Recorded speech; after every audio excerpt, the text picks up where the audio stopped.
Alright, if you can hear me okay, let me know in the chat room. I will get started in, well, momentarily.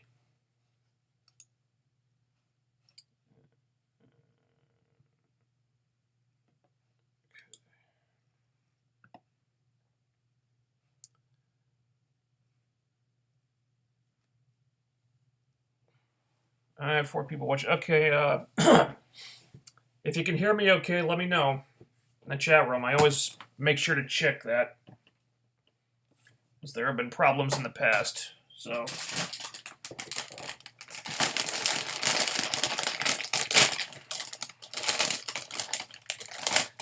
if you can hear this, if you can hear this bag crinkling right now, let me know in the chat room. Tell me in the chat room right now.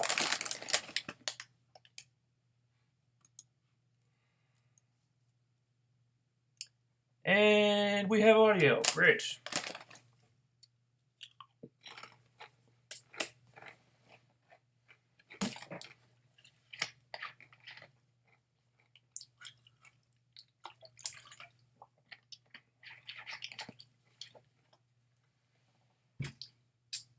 All right.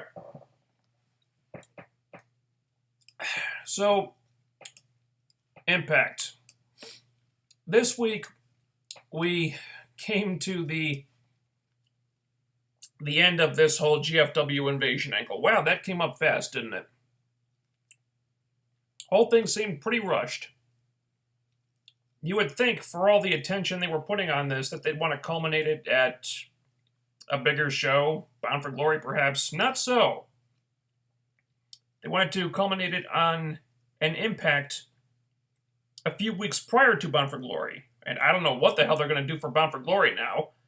I'm assuming it's going to be another glorified one-night-only show with little, if any, bearing on the current storylines.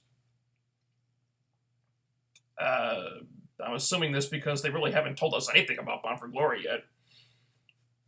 So, we'll see what happens with that. Also, there was some news that came out earlier that I'm assuming you guys are going to want to talk about. But we'll talk about the show first. We start off with the contract signing for the big match that's going to decide the fate of the company and who owns it. So we got the Jarretts and we got Dixie Carter out there. And this is where they put pen to paper finally to make it official that the outcome of this Lethal Lockdown match will decide the ownership of the entire organization. Something that could have been very easily avoided if Dixie Carter had been written as someone with half a brain, but she wasn't. And so here we are. Immediately you see something wrong with this. Now, supposedly, this whole angle was concocted to help give GFW exposure. And yet, far more than the GFW talent, the ones featured by far the most in this angle have been Jeff and Karen. And that should tell you a lot right there about how the people involved with booking this thing have been having trouble keeping their egos in check. Excuse me. Anyway, we get the usual ego stroking, and Jeff makes his usual, I gave my blood, my sweat, my tears for this company speech that we've heard from him about 10,000 times now. It's the biggest segment they did all night to hype up the match, so naturally, not a single one of the wrestlers in the match even appear in it. Now, we do get some vague explanation about Eric Young turning last week because he doesn't believe in Dixie. It's not much of an explanation, but it's the closest thing these people came to putting over someone besides themselves. And, Lord knows Eric Young didn't get to explain why he did what he did last week. And not shockingly, it's at Dixie's expense. Because she's always the helpless victim who needs someone to save her, be it Sting or Drew Galloway or whoever. And before we move on, I have to say something. Look at these Lethal Lockdown teams. Look at them. Team GFW is Jeff Jarrett, Sanjay Dutt, Chris Masters, and Kurt Hawkins. That looks so pathetic on paper, you figure TNA could put Bobby Lashley in there by himself and he could still kick their asses. That was seriously the best GFW could come up with? They couldn't even put PJ Black in there? So Black is good enough to win the King of the Mountain Championship, but he's not good enough to represent the company in this match?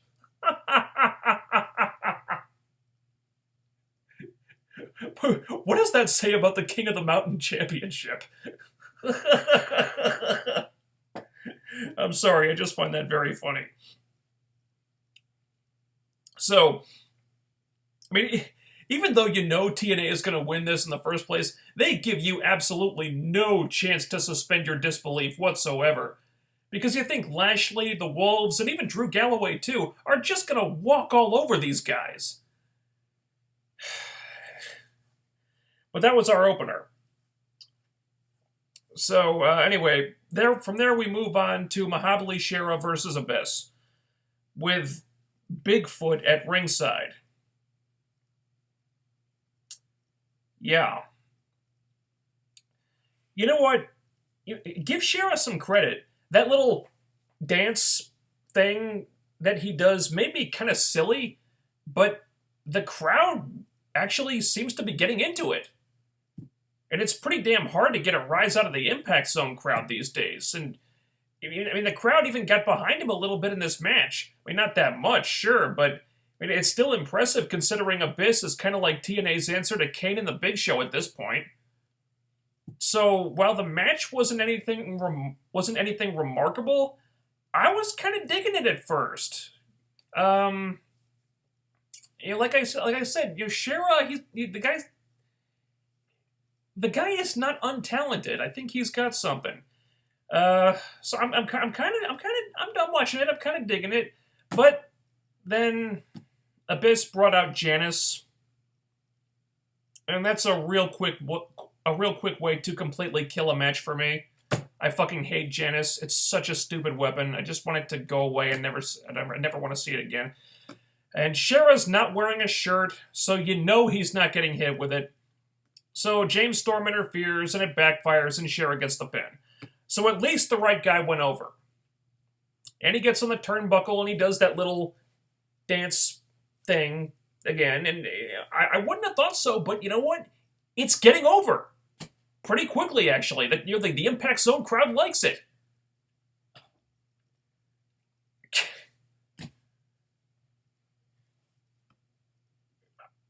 I have no comment. If they like it, dude, keep doing it. You're doing something right, I guess. But then, oh my god. And then EC3 has a segment with Jeff Hardy wearing that amazing suit. The suit that he must have raided Rockstar Spud's closet for. The suit with EC3's face all over it, a $27,000 suit. Damn right that suit would cost $27,000. Get the face of EC3 all over the fucking thing. This was fucking great. But then the problems emerge. Just like I was afraid of last week, which I talked about, nothing is made of Jeff Hardy not doing what EC3 told him to do last week. They didn't even bring it up.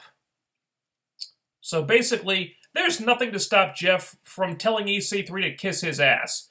He doesn't have to do what EC3 tells him to do. EC3 said there would be consequences if he didn't, but he didn't do as he was told last week and there were no consequences. So why would there be consequences now? Do you see the holes in this? The laziness with the way the whole thing was put together by the writers? For some reason, Jeff Hardy desperately needs to keep his job, needs to work for EC3, and keep his job with TNA and endure all this humiliation because he needs to keep the job to support his family, even though he's got to be a millionaire many times over at this point in his life? Really? That's how you're going to approach this? Is Jeff suddenly hard up for money? Why? All those years in the WWE, and suddenly he desperately needs to keep this job. You figured that out. You know, it's a credit to EC3, to Jeff Hardy, and to Rockstar Spud that the segment got over as well as it did, and came off as well as it did. But that was despite the inconsistencies with the angle, not because of them. They saved this segment with great performances. So hats off to those guys. But the writers let them down. So after that, we have our Knockouts title Fatal 4-Way, with Brooke defending against Gail Kim and Awesome Kong. And Lady Tapa is in there too. They never even bothered to explain why Lady Tapa was in this match, how she got into this match. TNA Brass just decided to give GFW another chance to steal one of their championships away when they didn't have to. They just put Tapa in the match when they didn't have to. That makes no fucking sense at all. Once again, no effort is made to explain this. They offer up zero explanation for why this is happening. This is fucking ridiculous.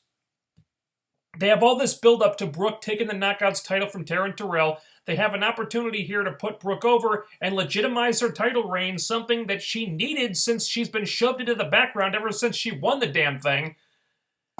But instead of that, they have Gail Kim win the belt back. Yeah, so Brooke was apparently just a transitional champion to move the belt back to Gail Kim. What is the point of that? Look, God bless Gail. She's great. I'm a fan. But she doesn't need the title at this point. She's the last woman on the roster who needs the title.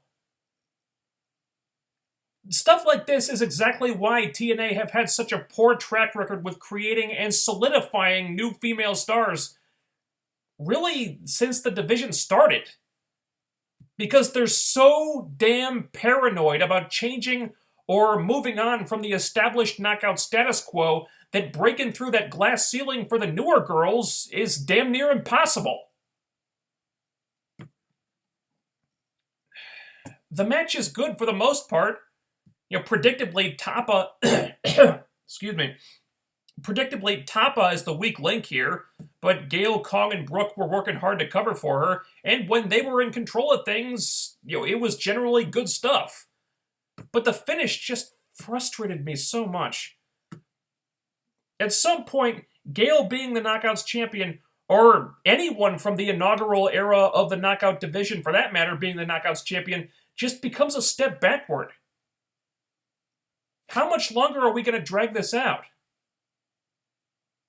Do you want to wait until Gail retires to think about that, or do you want to be ready to hit the ground running when that day comes? At this point, I have to assume it's the former.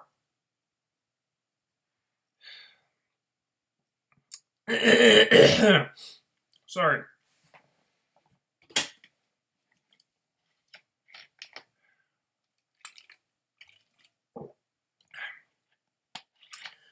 And that brings us to Lethal Lockdown. Well, I'll say this for them, they gave it plenty of time. Apparently, at some point during the show, Jeff Jarrett added Eric Young to Team GFW. Because somehow he can just do this. Even though he made the call to do this after the contract, which dictated the rules of the match, was signed. And no one is calling bullshit on this. No one tries to tell Jarrett that he can't do it. No one even tries to dispute it in any way. They never even bothered to explain how the hell he can do this. He just does it. And nobody says dick about it.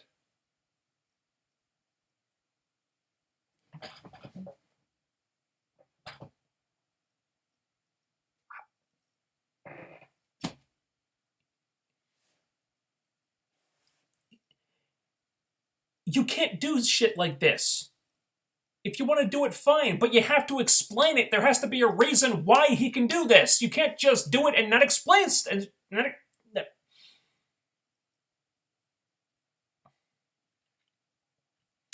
More and more, it's seeming like details like this are falling through the cracks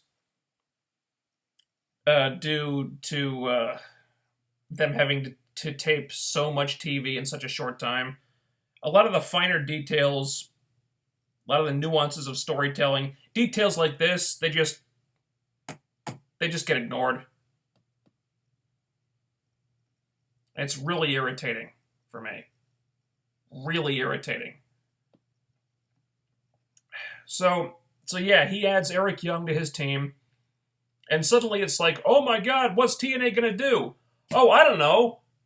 Maybe get a fifth man for your own team? You had a team of guys just last week that wanted to hashtag stand up for TNA. How about the X Division champion Tigre Uno? I mean, God knows he had nothing else to do on this fucking show. So they try to drag this out for suspense. Who is the fifth man for Team TNA? Could they even find a fifth man? They try to drag it out for suspense when there really isn't any. And I guess because there was just no way to edit this out, TNA's fifth man is Bram. Under different circumstances, he would have been a great choice. Hell, I probably would have picked him myself. To be fair, this was taped before the felony assault charge happened. But, yeah, that whole situation, it's really unfortunate that they couldn't avoid that. Anyway, match is alright. Wasn't the greatest Lethal Lockdown match ever. I mean, no one went up to the roof, which was disappointing. And the weird thing about this is that Eric Young being the extra man for Team GFW really didn't factor into the match as much as you might think. I mean, they made enough of this beforehand that you'd think the story of him being in there would have had more to it. Excuse me. Like, they would have done more with that during the match, but they really didn't. The whole thing played out pretty normally once the match started, and EY wasn't highlighted in any particular way that I could see, which kind of made the whole angle with him turning on TNA in the first place pretty pointless. I mean, hell, he never even got to explain himself. I mean, we had to learn why he did what he did secondhand through Jeff Jarrett. That whole thing just seemed very ill-conceived, in my opinion. Not a bad match, though. It was an enjoyable match. Although, I will say this, it was very satisfying with all 5 of the TNA guys ganging up on Jeff Jarrett all at once near the end of the match. That was nice. That was a cathartic moment. Davey and Eddie with the stereo Van Terminators on Jarrett. Also great. I thoroughly enjoyed that part. Of course, Team TNA win. I think we all knew that would happen. I liked how they gave the ending time to really sink in. After the match ends, they let the celebration happen without cutting away too quickly. They let it go for several minutes, and they made the win feel significant. And that's something that they've often had a problem with in the past, so I ought to point that out. And the show goes off the air with Josh Matthews saying, GFW can go back to the hole they crawled out of. A very fitting call, Josh Matthews. Good one. And thus, the short-lived GFW invasion angle mercifully comes to an end. Truly, this has been worth torpedoing the BFG hype. Yeah, good call on that one, writers. Speaking of which, Bound for Glory is in a couple weeks. And currently, TNA have no card and no build-up. They might want to do something about that in the very near future. You know what? I'm not going to excuse the plot holes here or the inconsistencies in the writing, but there was more to like than dislike on this week's show. I mean, take away the ego stroking, Tapa being in the Knockouts title match, which made no sense, and EY being added to the Lethal Lockdown match, which made no sense. And this was a good show. And delivering good shows is more important now than ever, what with the news that came out earlier today, which I'm sure you're going to be asking me about in the comments. So, let's get to the Peanut Gallery, the chat room here. And I don't know why it's the same. We're like continuing the chat room from the previous week every time. That's strange. Let's see. So if you'll pardon me for just one moment here.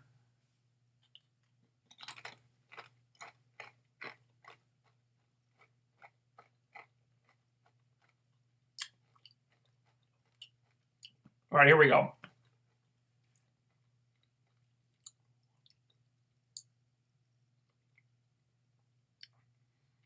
Gore492. What does Fourth Dimension Fool Killer think of these live stream reviews? Well, I don't know where Fourth Dimension Fool Killer is right now. Yeah, he tends to disappear from time to time. I imagine he's lamenting his current loss of screen time. But, you know, it's kind of a necessary thing that we're doing it this way right now. Although I am kind of enjoying it. But yeah, a lot of people have told me that they miss Fourth Dimension Fool Killer, which kind of breaks my heart. That people miss that despicable son of a bitch.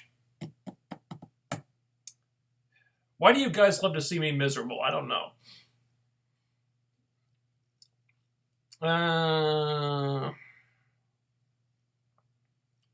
Clover Cold 89. You don't get why Spud gets to face EC3 for the TNA title. You don't get it? Well, maybe because there's lots of storyline history between those two. Maybe because the last time they faced each other for the TNA, the last time they faced each other in the main event, it was one of the better main events TNA have had in a very long time. It's a compelling dynamic between those two. There's plenty of storyline reason to do it. I think that's reason enough to have the match.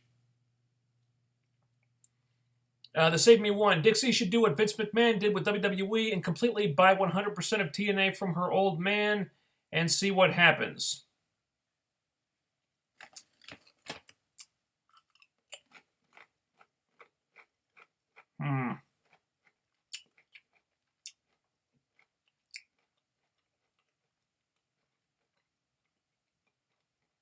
I would be hesitant for them to lose that safety net. Not sure that would turn out so well for them.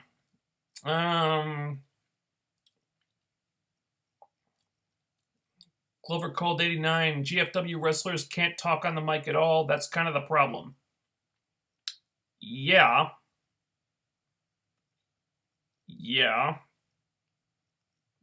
But at the very least,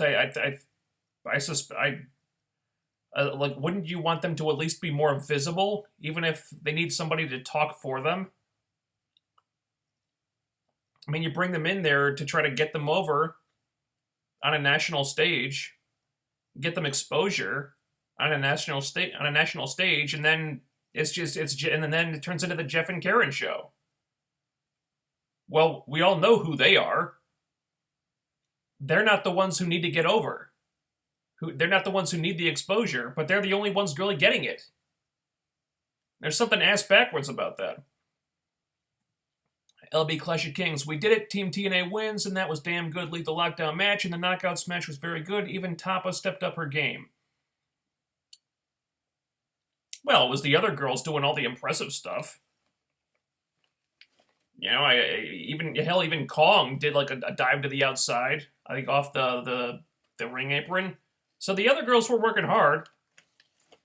I think when you've got, women like that to kind of carry things, they can cover up for a lot of Tapa's shortcomings in the ring. I still just don't think Tapa is that good.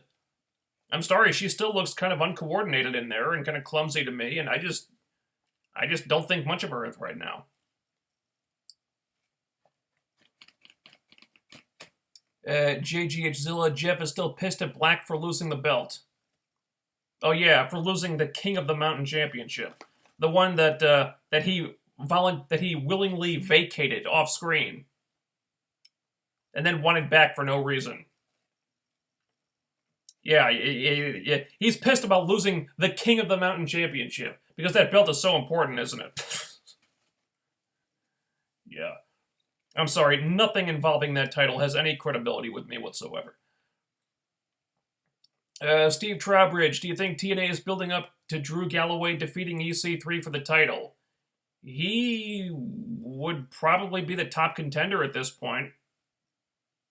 I mean, I can't think of anyone else that they could be positioning to do it.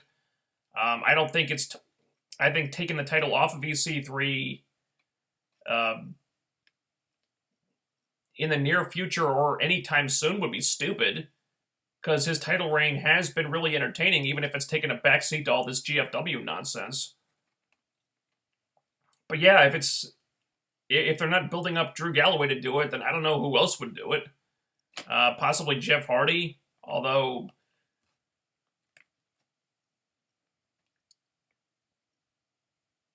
yeah, I guess Drew or Jeff, one of them. I can't think of anyone else that they could be thinking about right now. Luckily, Karen did next to no talking tonight. Yeah, I appreciated that. We Bear 50. Hey, PJ Blackwood, GFW, go to TNA. Never really been super high on the guy, honestly. I mean, he can wrestle, yeah, but personality-wise, there's just not a whole lot going on there. Jeff Atwood, why do you think that Seth Rollins is getting booked like shit? Probably for the same reason that most of the WWE talent are getting booked like shit. Dire Wolf 87. One woman is the Knockouts champion, and her name is Gail Kim. Okay. Look, I'm a fan of Gail. I've always been a fan of Gail. I'm not going to say she doesn't perform well enough to deserve the title. I'm just saying there comes a point when it becomes counterproductive to always have her at the top of the division.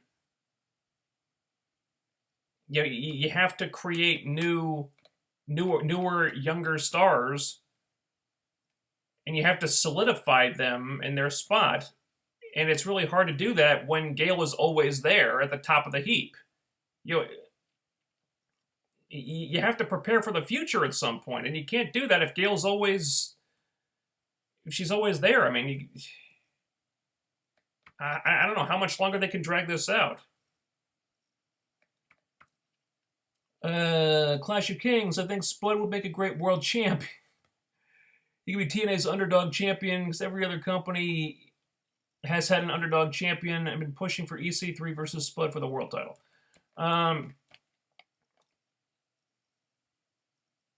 I respectfully disagree.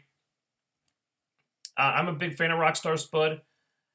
I just don't think that would work out. I think part of his appeal is that he is an underdog. And if you have him win the top prize and if you have him become the world champion, well, he's not really an underdog at that point. I think part of the appeal of underdogs is that they're always trying against seemingly insurmountable odds, and sometimes they come up short, and sometimes they never win the top prize, but they always try, and that's why people rally behind them. You kind of lose a little bit of that if you have them achieve, the top prize in the company. I'm just saying.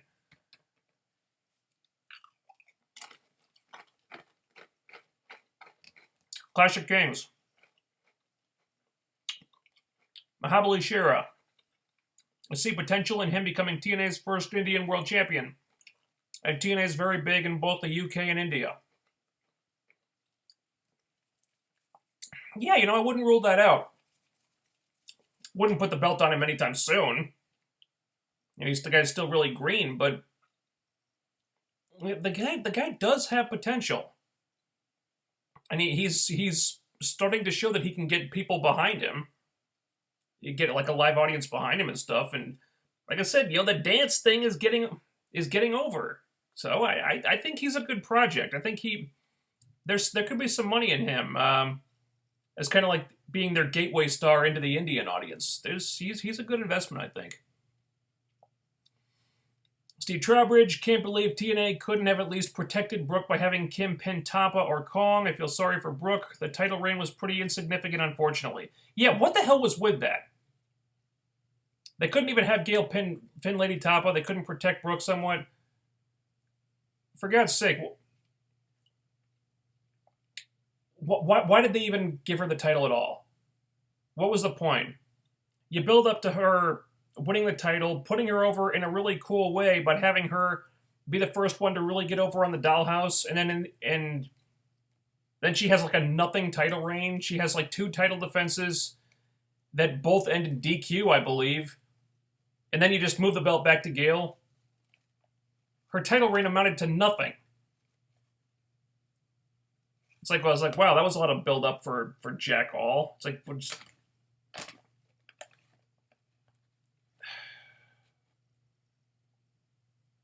Brooke really deserved better. That pissed me off. The Wolves could defeat the entire GFW roster.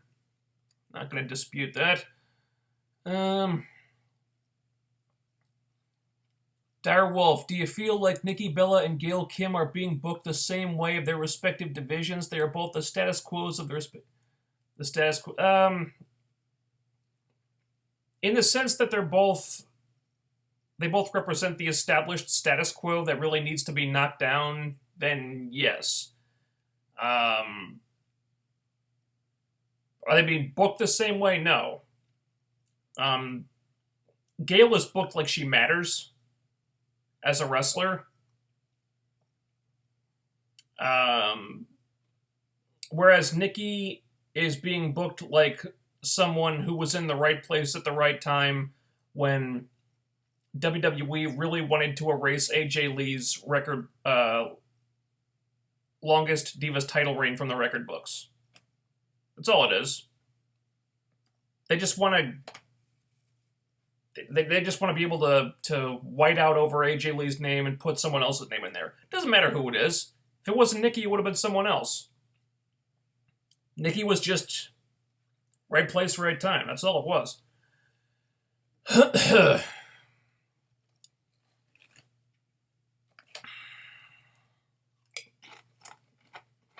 I mean, they really haven't done anything to make Nikki's title reign interesting. Hell, I think she went like 3 months or something without defending the title at one point. I mean, you had her title defense against Charlotte on Monday, but before that, I can't remember the last time she defended the title was.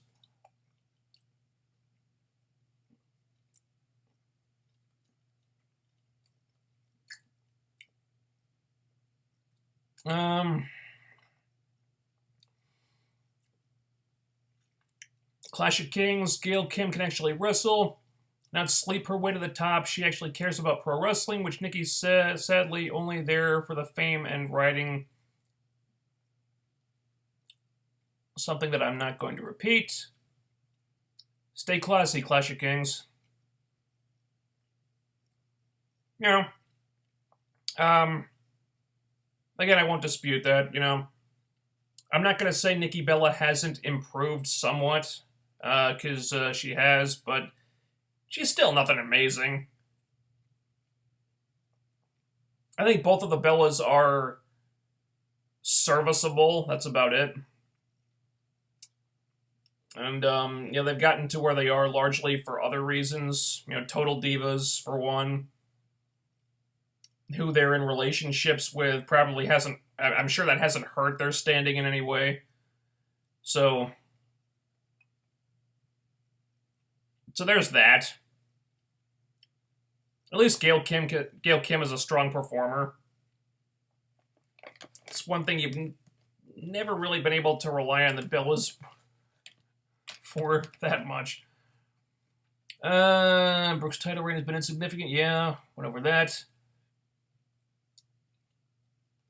JGH Zilla explanations, but that would make that would take logic, and logic makes TNA's head hurt.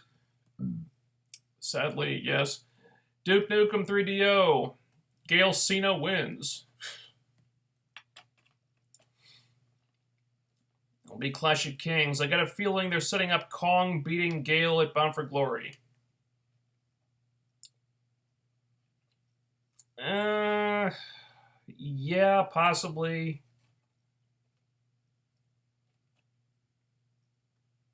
That's most likely where they're headed. I would rather see Brooke get a rematch, although former champions don't often seem to get rematches anymore for some reason. So I don't know how that's going to work. Brooke might not even get a rematch. But yeah, if they're building up to one match for the knockouts at Bound for Glory, that's probably it. I suspect it would have been the Dollhouse versus the Beautiful People, but then Angelina got knocked up, so that's probably not happening. I guess we're... Hell, if it was a choice, I'd much rather have Gail versus Kong. Even though it's kind of a nostalgia match at this point. Let's save me one. Do you think Dixie gets a lot of heat from the fans because she's a woman in a male-dominated sport? I mean, TNA has been along for almost 14 years. That's longer than the entire run of ECW.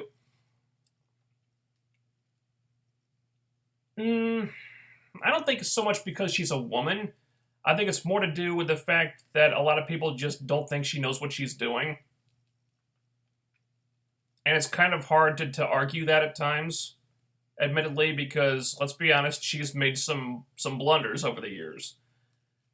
However, at the end of the day, she has kept TNA in business. Regardless of how she did it or how many missteps she made along the way, she's kept the doors open what a lot of other people would have.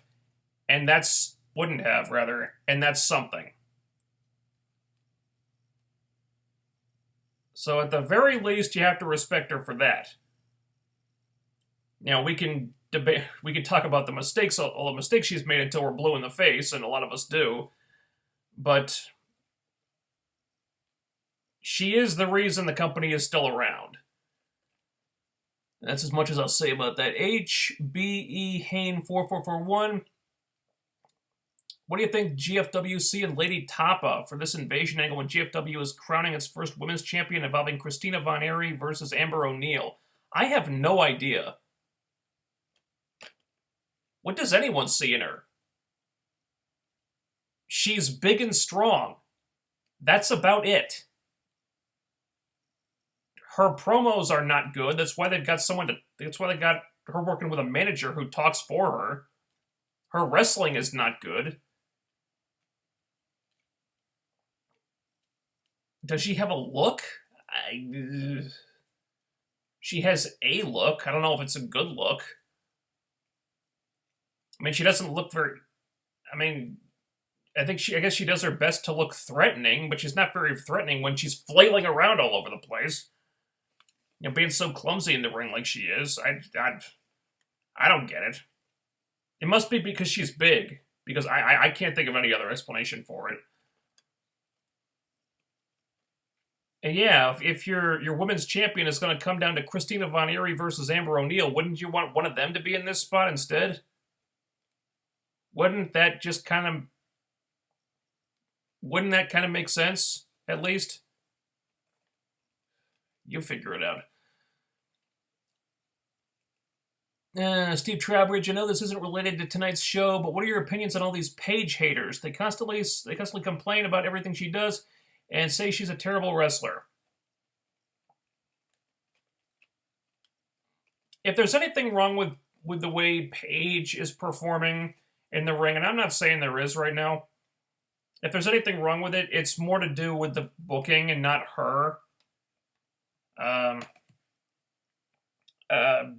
Again, I've talked about this before, but I think she came off a lot better, and most people will say that she came off better when she was in NXT. That just comes down to different creative teams and different booking philosophies on the main roster and stuff like that. And as much as they want to scream from the rooftops about how there's a Divas revolution going on, there's really not.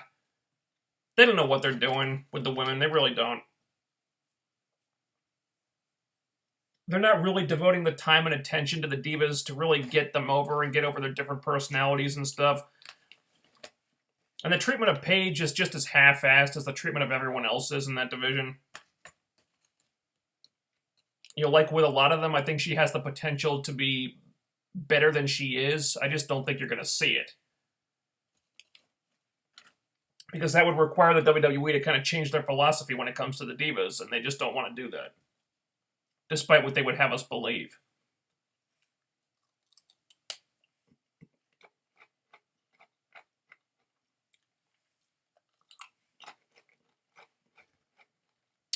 And women's status quo, kind of went over that.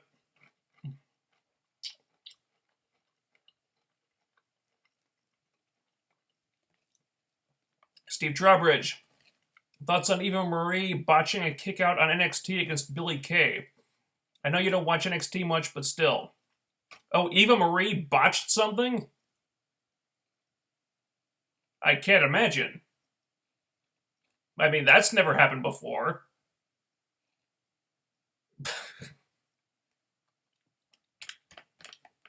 Eva Marie botched something? Yeah, I'm not surprised.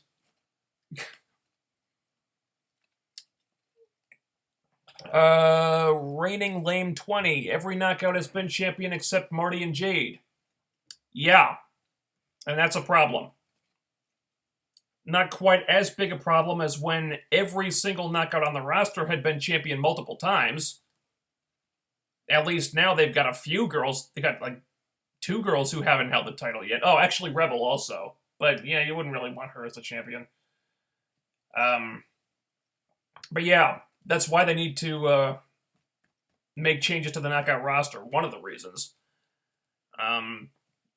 There are several girls there that need to be phased out that should have been phased out a long time ago. Madison Rayne has been irrelevant for over a year now. She's been doing nothing. And reforming the beautiful people doesn't change that. Velvet Sky is Velvet Sky. It's like, well, what the... It's like, why? Just why? Of course, Angelina was still there and would probably still be doing nothing, but I'm assuming they want to keep her around to keep Davey Richards happy.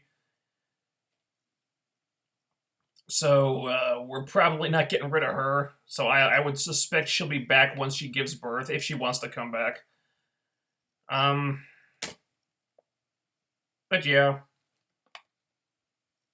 Angelina, Madison, Velvet, they're all irrelevant. You could phase them out. I don't think anyone would care. You could bring in 3 new girls, which would be a great thing for this division right now.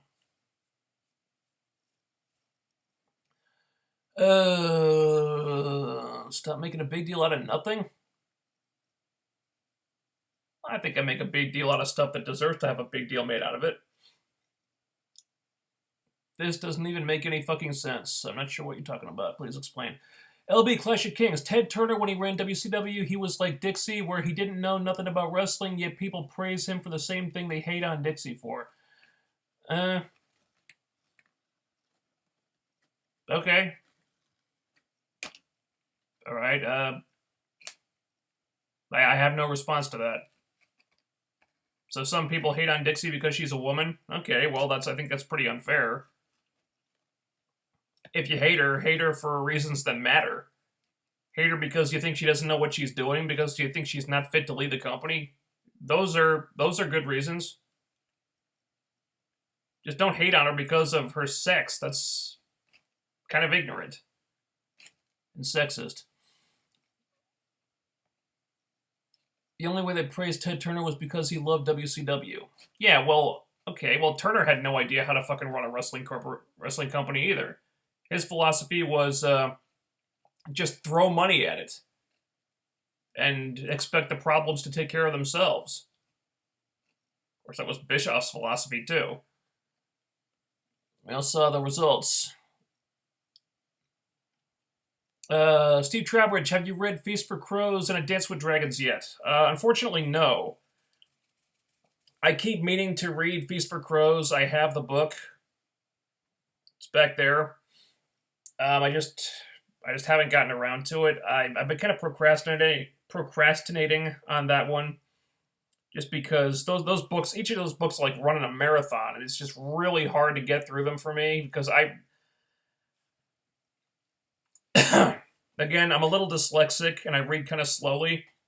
Plus, I've got a little ADD too, so I can get through them, but it just takes a long time. So it's a big commitment when I start one of those. So I keep trying to get around to it. I don't know. It keeps getting put off, unfortunately. But I am going to try to finish the book series at some point. Still got a couple books to go before I catch up with George R.R. Martin. At this point, I might catch up before he finishes the series. The Save Me one, Brooke turns heel and joins the Dollhouse, I hope. Well, then you'd kind of have a disproportionate ratio of faces to heels.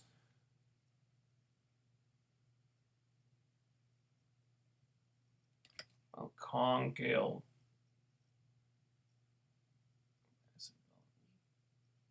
No, actually be pretty even. A little bit disproportional. Who knows? Anything's possible. I wouldn't want to see that happen, though. I think Brooke is much better as a face. I think her moveset works better as a face. Her personality works better as a face. They tried the heel thing with her for a while. I just didn't think it worked. Even though I was a proponent of it at first because it was something new, it was an experiment that I just don't think panned out. I think she's better off as a face, and they should leave her as a face. Alright, I'm going to skip over some of these that don't really need to be answered. Rating Lame 20. That is why they should not film so many episodes months ahead. Agreed. That's kind of a necessity, though, unfortunately, because it saves them a lot of money. And they're in a position where they need to save a lot of money. So, I don't like it any more than you do, but it's a necessary evil. Until something about the financial situation changes. Steve Trowbridge, Magnus should have been involved as the head guy for GFW. Agreed. Would have been a lot more interesting. Agreed. Drew completely outshined Mordetsky as the head guy for the companies. Agreed. On all counts, I think not having Magnus involved in the angle was incredibly stupid. He should have been involved. He should have been one of the major parts of it, being like the big guy from TNA to switch sides and go over to the enemy. You know, Eric Young doesn't really count because he's not going anywhere. But yeah, I thought it was idiotic to not have him involved in there. Unfortunately, if what some of the things he's said are like the way he really feels, and like in interviews and stuff, then he probably didn't want to be involved in it.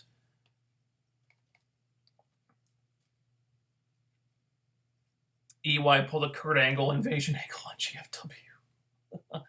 Oh god, let's not draw comparisons to that train wreck. Do you think them doing so many TV tapings are hurting the show? Yes, I do. Talked about that before. I think... Yeah, you can rewind and just listen to that earlier, but... Basically, I think the thing that hurts them more than anything is that all the finer details of storytelling that really make an angle work and really show you that they have an attention to detail about that kind of stuff. All that stuff is just getting, if not ignored, then just thrown by the wayside. because they're so focused on the Herculean effort of just taping so much television in such a short amount of time, to the point where they're not really focused on making a good show.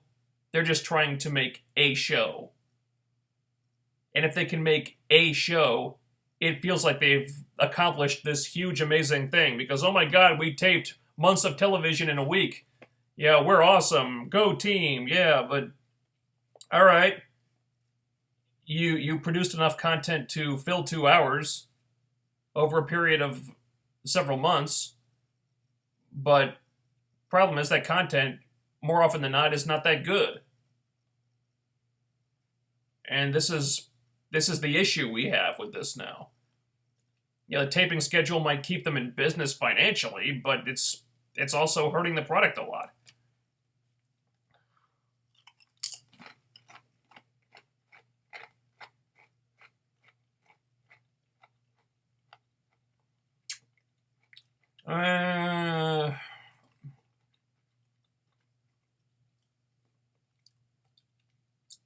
Gotta do this faster. I'll be here all night.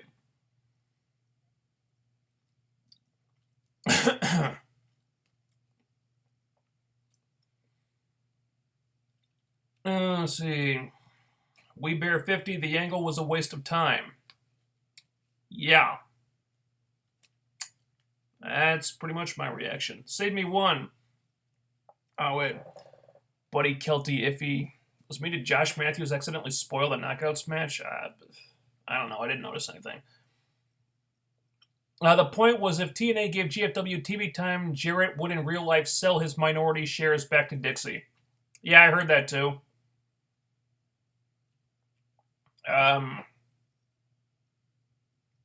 If that was a real sticking point for them, I guess it felt important enough. If this is what they had to do to get it, okay. I don't see what being full owners of the company means for them.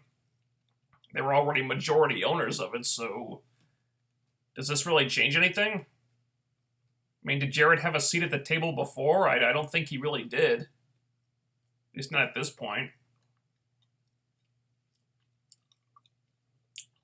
So I'm not sure why they felt that was necessary, but at least it's done now. Steve Trowbridge, if you had to pick one of the Canadian ninjas to sign to TNA, and only one, which would you sign, Portia or Nicole? God damn. That is tough. I really like both of them.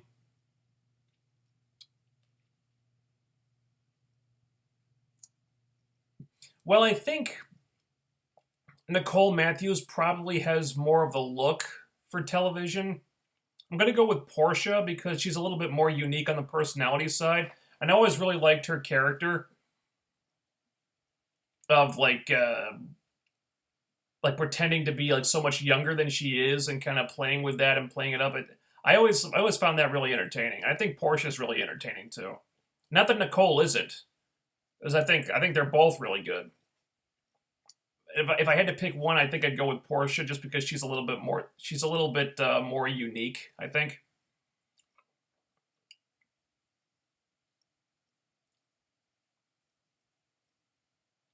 Yeah, but the thing needs 6 months. I don't know. Steve Trowbridge, Jennifer Blake or Kaylee Ray?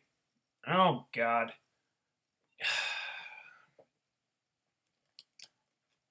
Coming down to personal preference here, I would say Kaylee Ray. Just because I'm a bit biased towards pale-faced redheads. Because if I have a type, that's it. God, I would hate to choose between them. They're both terrific. Now, I've seen some of Jen Blake's stuff in AAA. I mean, she's come a long way. I mean, she's become really good to the point where I'm kind of stunned that no one in America has signed her yet. You know, maybe they couldn't. Maybe she's happy in AAA and she's contracted there. But wow, I mean, she deserves to be on a big stage in America because she's damn good too. And Kaylee Ray, god damn it, I've said this before. Kaylee Ray is a star waiting to happen. it frustrates the living fuck out of me that they didn't pick her up from British Boot Camp too. And if they don't, and sooner or later the WWE is going to get her, mark my words, sooner or later someone is going to sign her, and she's going to become a star. So it might as well be TNA. Fourth Dimension Fool Killer is at the strip club wasting all FK's money. Yeah, that is where I suspect he would be. D1, do you think that ROH is doing better on Destination America than TNA? If we're going by ratings, then no. ROH is doing significantly less viewership than TNA is. Probably why Destination America cut them back to one showing a week. So, instead of a show and a replay, now they just have the replay slot.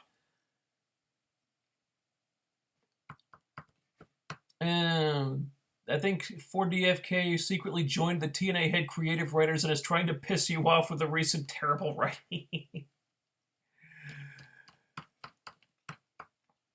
I would say no, just because if he were there, I think there'd be a lot more stuff done deliberately to rib me. Plus, I don't think we would have EC3 as the world champion if he were there. I think no, he wouldn't let me have that, because that would make me happy, and he wouldn't. He's against anything that makes me happy. Do you think ROH versus TNA would have been better?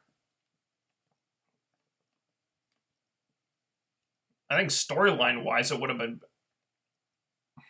Well... Maybe if they could have done, like, inter-promotional stuff, like stuff happening across both brands. I think certainly from a credibility standpoint, it would have been better received because it's ROH and they have an established fan base, whereas GFW is a brand new company that most people probably haven't even heard of. But as far as interpromotional stuff across both shows, that I'm guessing that would not be possible, just with the taping schedules, because it would be just an absolute nightmare to coordinate that, if they could even pull it off, which I doubt.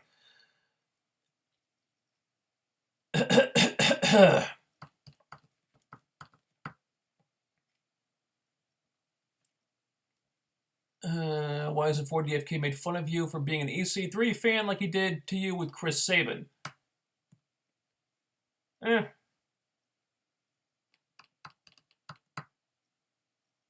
does he do anything? I'm not sure. Maybe he's gotten bored with the petty stuff. Maybe he's concerning himself with bigger issues. Probably why he doesn't show himself as often as he used to anymore. It's like when he shows up, he wants there to be a reason for it, and a good reason. So he makes an impact, shall we say. JJ Zilla, rumors are the Hardys might leave soon. I hadn't heard about that. I tend to think that's probably bogus. Matt in particular, I think, is probably happier in TNA. Well, they both seemed really happy to be gone from WWE. When they left, but Matt is in a better position in TNA than he would ever be in WWE. But if it came down to a money issue, I could see them going back. But if money is not an issue for them, and let's face it, it's really not at this point, I could see them being in TNA as long as the company would have them. Michael Walker, TNA has a figurehead in EC3 right now. Who will be the figurehead for GFW?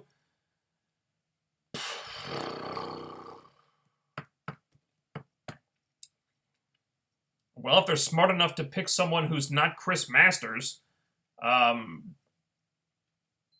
honestly, my guess would be Magnus.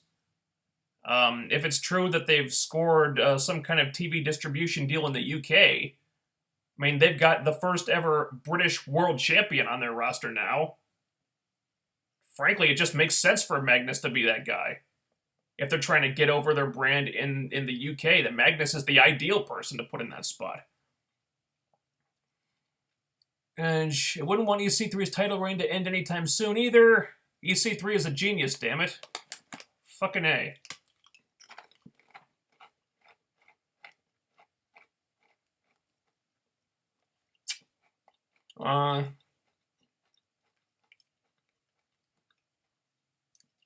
Deontay 320. Magnus is signed to GFW and they have not used him except in name only. Yeah, really fucking stupid. Although I suspect Magnus didn't want to be involved in the angle.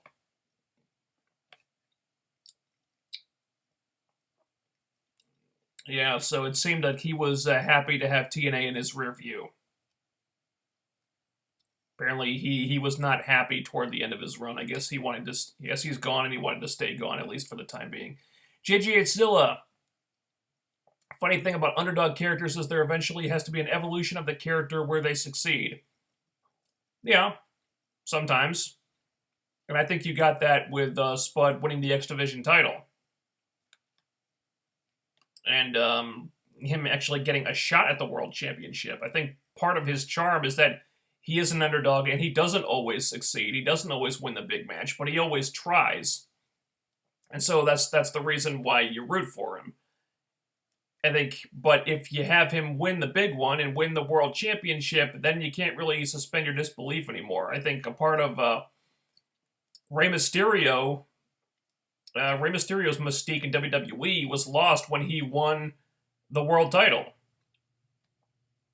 Even though it was nice to see after Eddie died, but still, you couldn't really call him the ultimate underdog after that, and they did. It was like, well, okay, when he starts winning the big match, the big title, he's not really an underdog anymore. When he starts acting confident that he can beat guys much bigger than he is, he's not really an underdog anymore. And I think something was lost with Ray when they started doing that with him, and I think it would be the same with Spud. I think it always needs part of this charm is that it always has to be an uphill battle for him. Trying to keep characters the same is what creates retcons like EY's head injury or Spider-Man One More Day. Wow. I'm not suggesting they keep characters static all the time. That would suck. I like character evolution, and I'm not saying that I just don't think having Spud win the world title is a necessary evolution. I think there's plenty of other things you can do with him. You know, he's proven to be a versatile enough character that you can do plenty of stuff with him. I think there might be more mileage in him in the X Division. I think you could absolutely make a tag team out of him and Mark Andrews. I'm shocked they haven't done that already. So there's plenty of stuff they can do with him without making him the world champion. Ultimately, Spud has to succeed or fans will lose interest. I don't necessarily agree.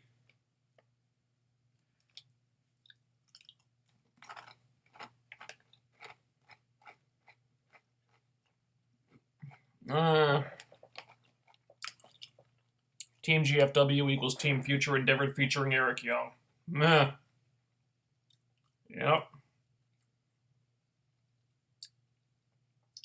This is old news, but TNA fucked up majorly when they didn't sign Ivelisse Velez. Then they had Tapa versus Velez for gut check. Yeah, totally agree. I don't know what they were thinking. There must have been some kind of backstage issues with Ivelisse. I can't think of any other reason why they wouldn't sign her. That everybody loved her. She came off like $1 million. And then they go with Tapa instead. You figure it out. And then a year later, they fired Tapa because she sucks. Yeah, great decision making there, TNA. Money well spent on employing Tapa for a year. Yeah, great job. Your loss was Lucha Underground's gain.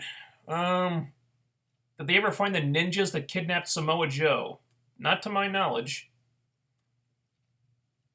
Clash of Kings. I don't get why GFW has TV tapings when they haven't even announced a TV deal yet.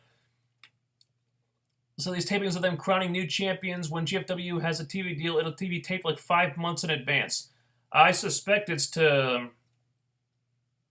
is so they have some kind of product to present to potential television partners and networks and stuff. Because network executives aren't going to greenlight a TV show for them if they have no product on hand to show them. It's probably so they have a tape to present to the networks and saying this is what our show would look like. I do think it's pretty ambitious that they're taping more than a few shows. That doesn't seem to be necessary unless it's like they'll iron out the kinks in the production or something like that. But yeah, that's probably why they're doing it. Clash of Kings, I heard Eva Marie is supposed to get a huge push to be the champ defending either NXT Women's title or the Divas title at WrestleMania 32. Oh, God. Oh, yeah, hashtag Divas Revolution. Yeah, that's why please don't do that. Please, WWE, don't do that. Deontay 320, everybody pushing for Velvet to join her boyfriend in WWE. Yeah, well, we've covered that before. I would be happy if Velvet left TNA, but frankly, I don't think WWE would take her, honestly. I don't think I don't think Bubba Ray has the kind of pull in the company to get her in. I don't think they're interested in her in the first place. And they've had chances to bring her in the past, and they never bothered.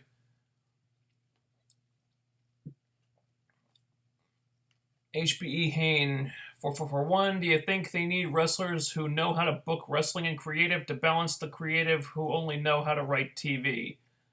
I would question that the people in creative don't really know how to write TV at this point. No, I think putting wrestlers in the creative is not the answer, no. I think to really fix creative, you need someone who's not really in the wrestling bubble right now. I think if there is someone who's going to create not a boom period, but a period of growth for the ratings in either company, it's not going to be someone. It's probably not going to be someone who's working for them right now. It's going to be someone with an outside perspective who doesn't think who isn't in the same box as they are. Someone like a Billy Corgan type of person. Not saying that Billy Corgan's that guy, but someone like him.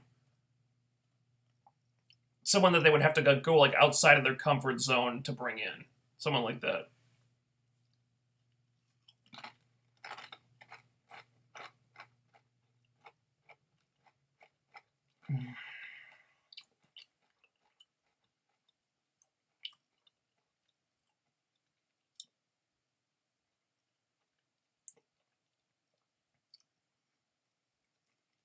Direwolf87, how far are you into Game of Thrones, book and show wise?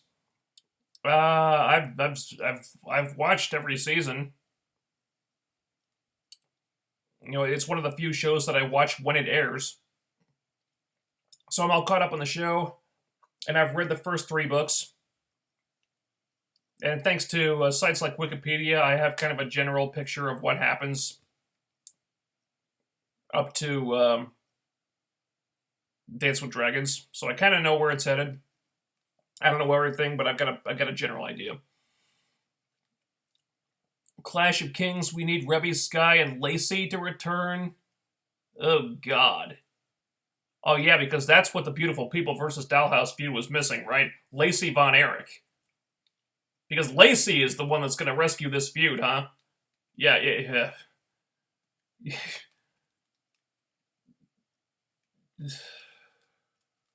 No comment. Okay, WeBear50 is signing off for the night. Alright, thanks for joining us.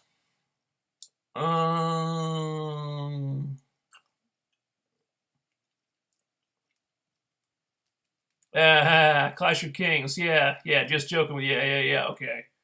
Alright. Steve Trowbridge, thoughts on Daisy Hayes?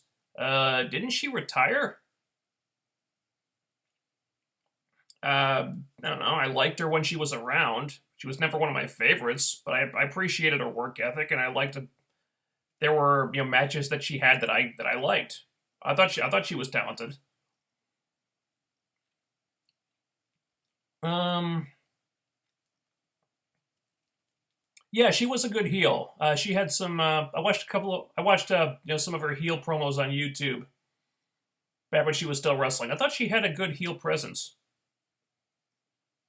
She had get a good personality as a heel. I liked her. Would you book the White Walkers in TNA?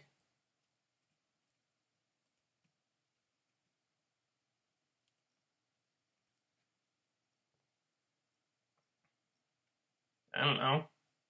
Have them absorb the beautiful people into the collective, so I wouldn't have to watch the beautiful people anymore. Oh god, what 10 talents would you choose to build TNA around? What 10? Oh, god, I don't know. I mean, the roster's changing so much at this point. It's like it's in a constant state of flux. I don't even know who's going to be on the roster like a month from now.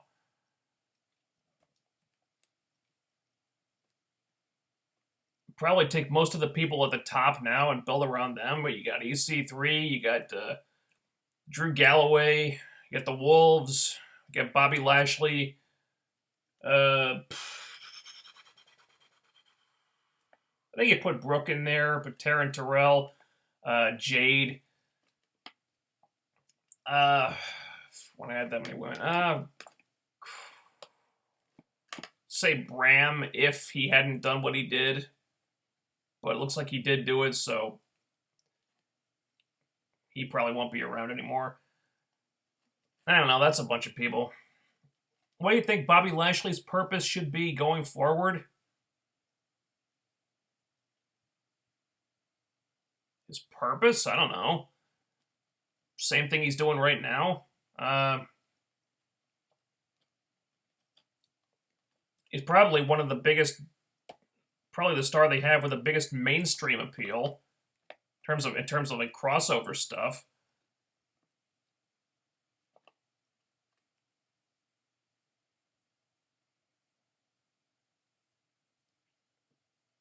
If I were them, I'd probably try to find a feud for the guy. Maybe a more high-profile role for him. Not saying I'd put the world title and put too much focus on him, but maybe more than they're doing with him right now. Was it 66? Velvet pretty much gave up on going to WWE. When she got that huge tattoo on her arm last year, they wouldn't like it. Yeah, they don't seem to like ink on their ladies. Yeah, they don't go for that. They don't like that too much. I wish they could have brought in Cherry Bomb, Candice LeRae, or Christina Von Eerie to be the female representatives for GFW. That would have worked out a lot better, in my opinion. Yeah, that would have been good. Like I said before, there was so much storyline reason to put Cherry Bomb in that spot instead of Lady Tapa. You had a built-in feud with Cherry Bomb and Gail Kim. Made perfect sense to do that. I'm sure Candice LeRae was itching for another chance to maybe make up for her match with Gail and that open challenge angle that didn't really go so well. Christina Von Eerie would have been cool too. Michael Walker, did Velvet Sky have a match in WWE as Talia Madison? I'm not sure. Possibly. Back in the day, maybe. I don't know.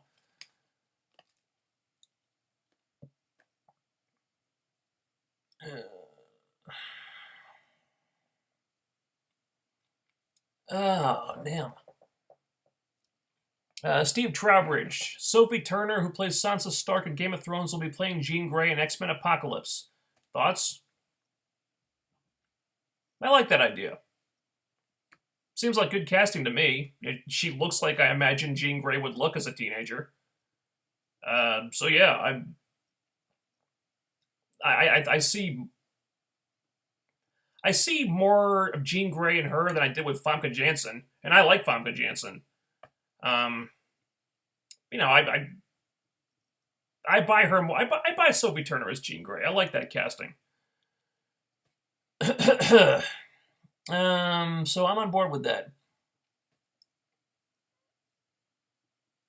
Yeah, Velvet faced Victoria on Sunday Night Heat in '05. Yeah, so she would have been just starting out too. Wow, that probably would not go well. I liked April Hunter and Mischief. Which company do you think would have used them better? I think Mischief could have done some cool stuff in TNA if they'd ever been interested in her. Um, April Hunter, I don't know. I think TNA would have tried to use her, although I don't see what the I don't see the appeal of April Hunter. Didn't she do porn at one point? No, thank you. Oh, good. Well, I really missed the comment section, actually. The chat room keeps getting away from me here. Cheerleader Melissa or Sarah Del Rey, who do you think is the better overall talent?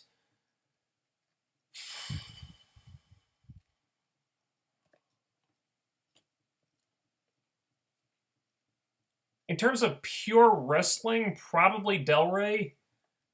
I think Melissa had a little bit more going on the personality and gimmick side of things. I thought they were both extremely convincing in like that badass role. I think they're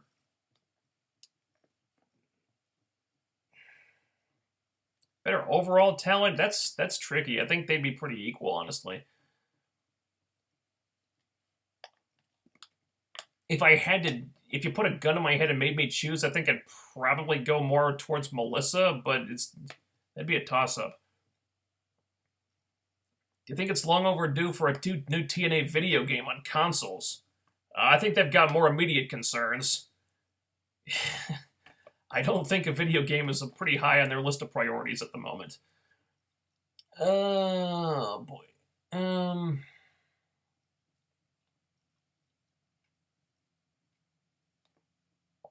Clash of Kings. Who do you think is the ex-TNA talent teasing a return, as it's not someone on the current roster?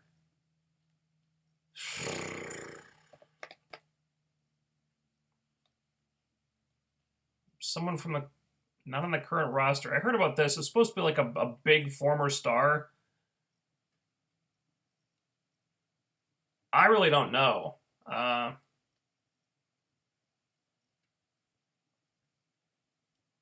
it's not Joe. It's probably not AJ.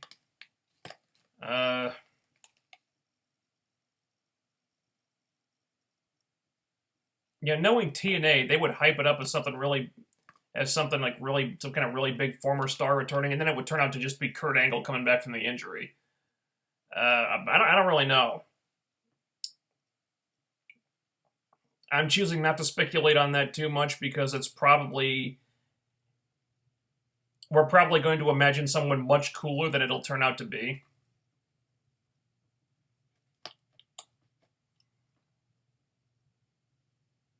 Which movie are you looking forward to watching more? X-Men, Hunger Games, Maze Runner, or Resident Evil?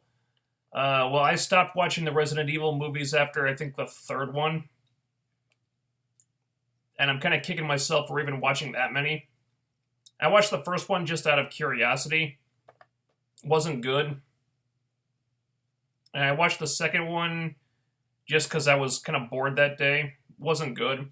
I watched the third one because I heard Paul Anderson wasn't directing it this time, so I figured it might be better. And I thought that one was a lot better just because they had a director that knew what they were doing, so it came off a lot better. Afterward, I just gave up on them. They didn't interest me anymore. I'm curious about X-Men Apocalypse. I'm looking forward to it. Maybe not as much as some of the others, just because we've had a bunch of X-Men movies up to this point. And with a couple exceptions, they're usually pretty good. I'm just more interested in probably Hunger Games, just because that series is probably better than it had any right to be, because these young adult adaptations in Hollywood rarely turn out very well. And but yeah, those Hunger Games movies are just consistently really fucking good. I thought the first one was pretty good. The sequel was great. I thought Mockingjay Part 1 was terrific. I'm really looking forward to Mockingjay Part 2. And Maze Runner, I really liked a lot. I never read the book. I thought the movie was really good. So both of those I'm really anticipating. What if it was CM Punk? Yeah, keep dreaming. Steve Trowbridge, thoughts on Bayley in NXT? You know, I like Bayley. I like that she's different from the other divas. She's got a unique personality. That's cool. I'm kind of wondering what it would take for them to bring her up to the main roster, because there's got to be some kind of hold up with that. Maybe they don't see much in her. Maybe they don't like her look. I don't know. But I like her. What did you think of the Jessica Jones teaser trailer? I was really excited about the teaser trailer. I thought it was very creepy. I love the imagery was beautiful. I love how they did that thing where they kind of like zoom into the shutter of a camera angle, and then it turns into an empty shot glass. I thought that was really really clever. And it's really creepy how you've got the Purple Man voiceover. You're kind of quietly going like, Jessica. I was like, oh, I get goosebumps. Awesome trailer. I can't wait for Jessica Jones. I think that was one of the best things that Bendis ever did, or has ever done in Marvel. I have the whole series back there, Alias. So I'm really looking forward to the show. I'm still not too sure about Kristen Ritter, but I'm open to her winning me over. So I'm really excited for that show. Well, it's on the Iron Man that was supposed to be between Bayley and Sasha. Oh yeah, yeah, an Iron Man match between two divas. Dude, even on NXT, I doubt we'll ever see that. Iron Woman, whatever. I think if it was done on NXT, I'm fairly confident that it would come off well. But I just don't think they want to devote that much time to it. Thoughts on Saraya Knight? I like her heel work. I haven't seen a whole lot of her. I know she's Paige's mom. I haven't seen too much of her. I saw this video on YouTube of them making their entrance of the Knight Dynasty, and Becky Lynch, back when she was still Rebecca Knox, making their entrance at Shimmer. I don't know what volume it was on, but they were coming out dancing. Becky and Paige were dancing to Linkin Park. They're kind of just intentionally dancing like jackasses, while Saraya's just kind of stalking around going like, you know, I liked it. And I think Saraya, from what I've seen of her, can still work shockingly well, considering that she's kind of up. I think she's middle-aged at this point. At least last time I saw her. What do you think of Jennifer Lawrence as a person? Well, I've never met her. All I know of her as a person is what I've seen from her in interviews, and I personally think she's endlessly charming. I think she's hilarious, and for me, one of the most attractive things about a woman is if she can make you laugh, and Jennifer Lawrence is fucking funny. So, I'm a big Jennifer Lawrence fan. One thing that's kind of surprised me about her is that she cusses like a sailor. I think they did that thing on Conan where they said, like, okay, you've got like 30 seconds to do as many, well, as many swear words as you can come up with, and for every one we'll donate like $100 to a charity of your choice. And they just put like $5,000 down there because he was like bleep, bleep, bleep, bleep, bleep. Good Lord, the mouth on that woman. She's got a filthy mouth apparently, but yeah, I don't care. I mean, Jennifer Lawrence, she's great. She's a terrific actor too. She's great in everything, and she never gives a bad performance. I'm not surprised she's the highest paid actress in Hollywood now, because she's awesome. So a lot of the former knockouts were released on terms that didn't make sense. I don't know much about that. Katniss versus Triss from Divergent. I'm going to say Katniss just because I haven't seen the Divergent movies. Do you see Hulk Hogan coming back? As on Raw this week, they showed footage of Hogan on WWE TV during the Sting video package. Wouldn't be surprised I see WWE doing something like that. I would suspect not. Maybe they did that just because it was the Sting video package and Hogan was an important part of Sting's history as a wrestler and as a star, but bringing Hogan back anytime soon, no, I don't see that. I think they're too committed to the PG thing and too paranoid about pissing the wrong people off. And Hogan's little racist tirade is still kind of a hot button issue. Maybe once things cool off, but I don't see that being anytime soon. I know you don't watch Walking Dead, but Xander Berkeley, who played George Mason on 24, is going to play a huge part on the show. All right, cool. That's nice. Doesn't really mean much to me, but I'm glad the guy's getting work. I really, I love what he did on 24. But again, I don't watch Walking Dead, so gave it a try, just couldn't get into it. Getting a 30-minute Iron Woman match at NXT TakeOver between Bayley and Sasha. Okay, well, 30-minute Iron Woman match, that's different. All right, that might be possible. But a 60-minute Iron Woman match, forget about it. I'd be stunned if that ever happened. Thoughts on the movie Dumb and Dumber? The first one had its moments. Thought it was funny back in the day. Not so much anymore. I didn't bother with the sequel.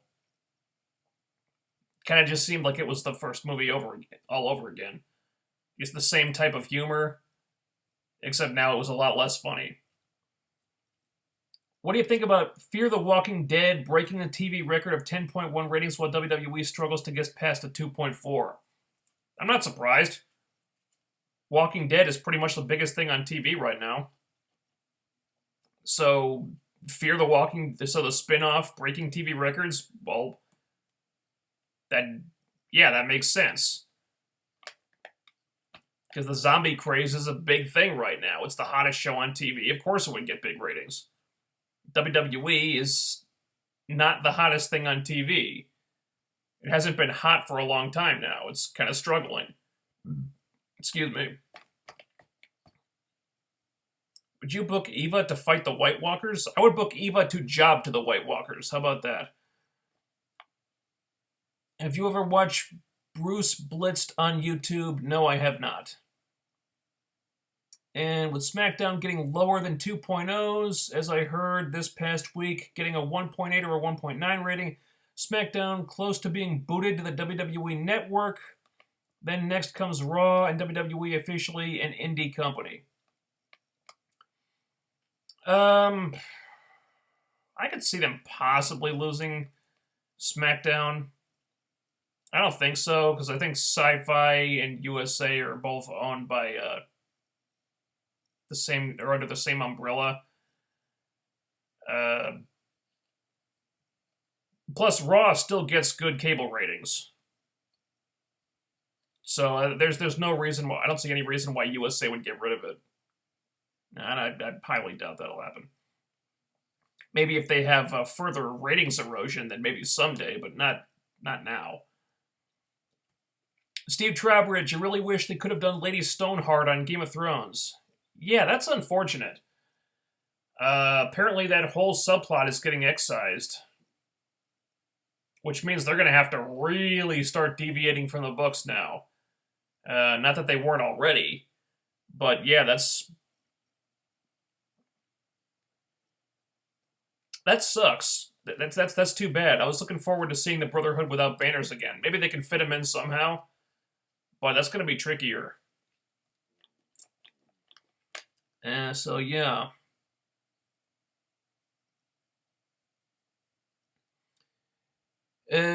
Steve Trowbridge, if Kana jobs to Eva I hope the fans would throw trash in the ring at Eva. Fuck that. Oh boy, that would be really hard to take, wouldn't it? Direwolf, how do you feel about retcons overall? I'm not a fan. I see them as a necessary evil sometimes, but they're also something that kind of breeds laziness. It seems to me that if you plan out a story well enough, you should be able to stay in a place where a retcon is not needed. Sometimes stuff happens that you didn't anticipate, and you have to retcon it.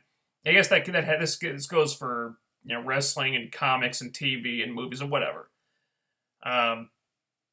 Sometimes stuff happens, and you just have to say, you know what, we're going to ignore that because that's a better idea than dealing with it as if it actually happened. Because pretending it didn't happen is just easier.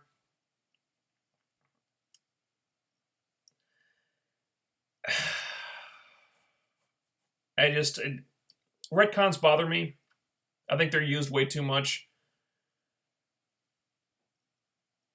I think it's sometimes it's a necessary evil, but it's something that should only be done as like an absolute last resort, and I think they get used way more than they should. Who's in your bang, marry, kill list? I don't know. I thought how that worked is you give me 3 women, and then I tell you who I'd bang, who I'd marry, and who I'd kill. Clash of Kings, imagine new Hall of Famers in the future, the Bella Twins, and inducting them as Daniel Bryan and John Cena. Oh boy.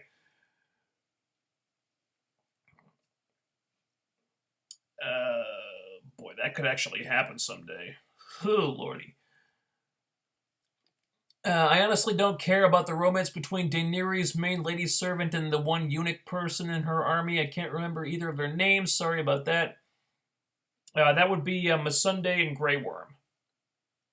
I kind of like that, actually. It's not in the books as I understand it, but it's, you know what, it's sweet. And there's not a whole lot of storylines in Game of Thrones you can say that about. So I kind of like that just because it's a storyline in a relationship that's easy to root for, which probably means one or both of them are going to get killed at some point. But for now, you know what? I like it. I like that they're giving those 2 characters a little bit more to do, because otherwise they wouldn't really be doing anything.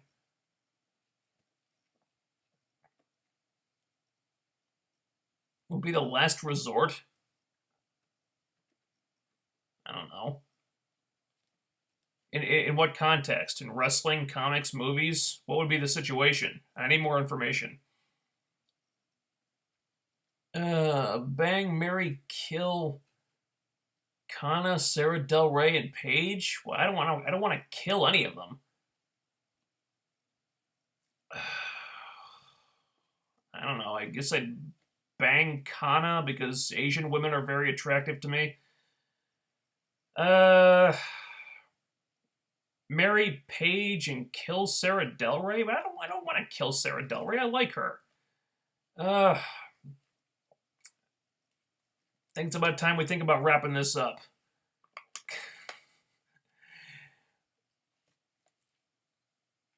Okay. Eva, Velvet, and Madison? Oh, Christ. Line them up one in front of the other so when I kill the first one, the bullet kills all 3 of them.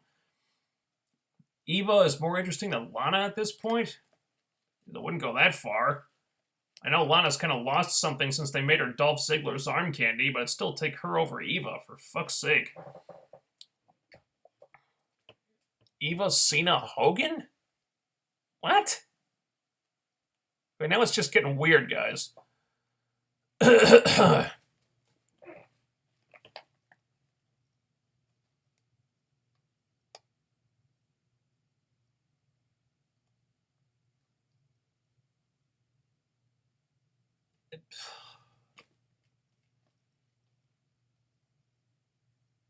I certainly don't want to bang or marry Cena or Hogan.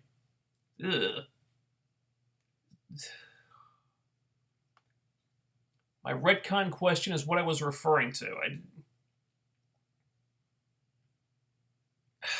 I don't know. I think the only time a retcon should be used is when there's absolutely no other choice.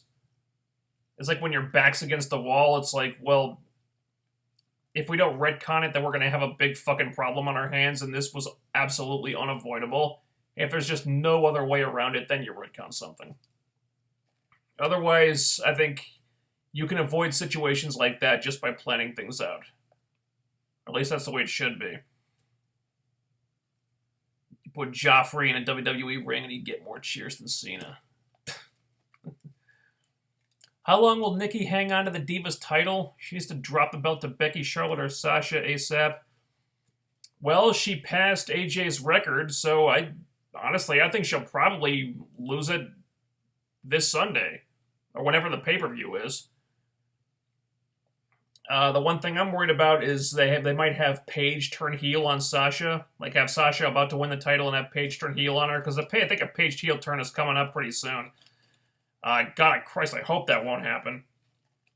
But I'm expecting I'm expecting Charlotte to win the belt the next time she goes for it. Because, Nikki beat AJ's record, so there's really no reason to keep the belt on her anymore. God knows her title reign hasn't been interesting at all. Wonder if Rickon Stark will ever get his own storyline in Game of Thrones. Well, I imagine he'll come back into the picture at some point. I mean, they're not just going to leave that dangling out there.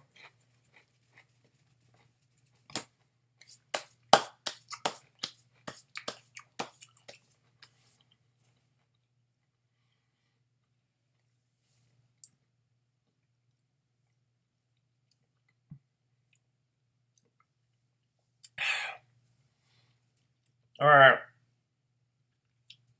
Last two questions, and then we're going to call it a night. John Cena says he'll be in WWE for another 10, 20 years, and I bet he'll be hogging the spotlight winning the world title. Well, that's what Cena says now. We don't know how he'll feel, at point X in the future when his body's giving out. He can't perform anymore.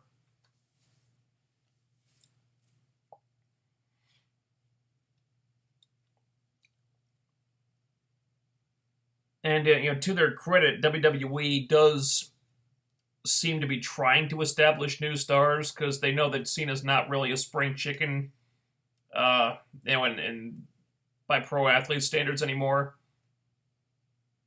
So I think they've got it in their head that they kind of need to build up some younger people to take his place because Cena's not going to be around forever.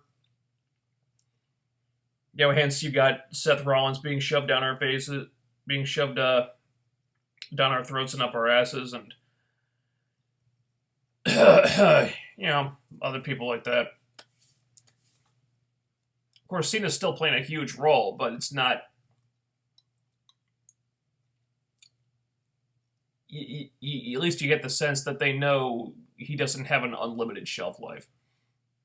And Direwolf 87. If Charlotte won the title after that, Paige would have turned heel, but it does not make sense now since Nikki at this point is the top heel. Well, she's only the top heel because she has the title and they want to break AJ's record.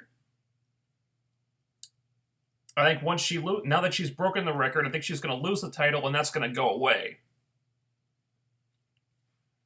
Now, I don't think the Nikki and Brie will, just fade into the background and disappear from TV, kind of like Natty has, because, because of, Total Divas and because of who the men in their lives are and because of who their mother is engaged to and stuff like that. But I don't think you'll be seeing the Bellas in quite as much of the spotlight in the Divas division. Now that Nikki has broken the record. I don't think you'll see that. I think they're going to continue to shift the focus over to the newer girls now. That seems to be where they're headed.